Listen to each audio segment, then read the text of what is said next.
ఏపీలో పొత్తులపై క్లారిటీ వచ్చింది. TDP, Janasena, BJP మధ్య దోస్తీ కుదిరింది. తిరిగి అధికారంలోకి రావాలని చంద్రబాబు పక్కా ప్లాన్తో వెళ్తున్నారు. ఏపీలో మ్యాజిక్ ఫిగర్కు కావాల్సిన సీట్లను టీడీపీ తన చేతిలో పెట్టుకుంది. 2014 సీన్ రిపీట్ అయ్యే అవకాశాలు కనపడుతున్నాయి.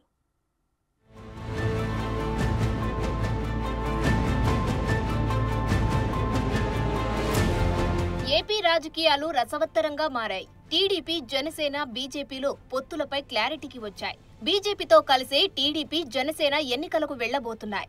ఏపీలో 175 అసెంబ్లీ స్థానాలు, 25 ఎంపీ స్థానాలు ఉన్నాయి. అసెంబ్లీలో మ్యాజిక్ ఫిగర్ కు కావాల్సిన సీట్లను టీడీపీ తన చేతిలో పెట్టుకుంది. టీడీపీ 139 అసెంబ్లీ, 17 లోక్సభ స్థానాల్లో బరిలోకి దిగబోతుంది. మళ్లీ తిరిగి ఏపీలో అధికారంలోకి రావడానికి చంద్రబాబు తహతహలాడుతున్నారు. పక్కా ప్లాన్తో అడుగులు వేస్తున్నారు. 2014 ఎన్నికల్లో జనసేన పోటీ చేయలేదు. ఈసారి అత్యధికంగా 25 అసెంబ్లీ, 2 లోక్సభ స్థానాల్లో బరిలోకి దిగుతోంది. జనసేన అధినేత పవన్ కళ్యాణ్ పొత్తులపై క్లారిటీ వచ్చిన వెంటనే తన కార్యకర్తలకు మెసేజ్ పంపారు. పొత్తులపై కానీ, సీట్లపై కానీ ఎవ్వరు కూడా అనుచిత వ్యాఖ్యలు చేయకూడదని సూచించారు. అసెంబ్లీలో తమ సంఖ్యను పెంచుకోవడానికి పవన్ కళ్యాణ్ పక్కా ప్లాన్తో ముందుకు వెళ్తున్నారు.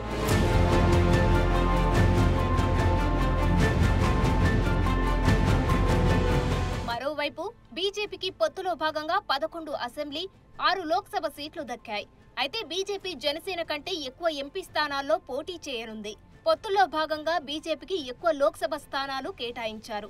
అసెంబ్లీ స్థానాలు మాత్రం జనసేన కంటే తక్కువగా కేటాయించారు. కేంద్రంలో చక్రం తిప్పాలంటే బీజేపీకి ఎంపీ స్థానాలు అవసరమన్న విషయాన్ని దృష్టిలో ఉంచుకొని ఈ నిర్ణయాన్ని తీసుకున్నట్లు తెలుస్తోంది.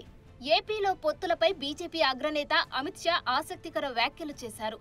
ఎన్డీఏలోకి కొత్త మిత్రులు వస్తున్నారని కుండ బద్దలు కొట్టారాయన. కుటుంబ పరంగా ఫ్యామిలీ ప్లానింగ్ బాగుంటుంది, కానీ రాజకీయంగా ఎంత పెద్ద కూటమి ఉంటే అంత మంచిదని భావిస్తున్నట్టు చెప్పారాయన. మిత్రపక్షాలను తాము ఎప్పుడూ బయటకు పంపలేదని, ఆయా రాష్ట్రాల్లో సమీకరణాలను దృష్టిలో ఉంచుకొని వాళ్లే బయటకు వెళ్లి ఉండవచ్చని స్పష్టం చేశారు. ఆంధ్రప్రదేశ్లో పొత్తులపై కొన్ని రోజుల్లోనే బీజేపీ నిర్ణయం ప్రకటించనుంది. ఏపీలో మరో 2 నెలల్లో ఎన్నికలు ఉన్న తరుణంలో టీడీపీ, జనసేన, బీజేపీలు పొత్తులపై క్లారిటీకి వచ్చాయి. ఇక అభ్యర్థుల వేటలో పడ్డారు. అభ్యర్థులను వీలైనంత త్వరలో ప్రకటిస్తే ప్రచారానికి వీలుంటుందని భావిస్తున్నారు. అధికారంలోకి రావడానికి టీడీపీ సర్వశక్తులు ఒడ్డుతోంది.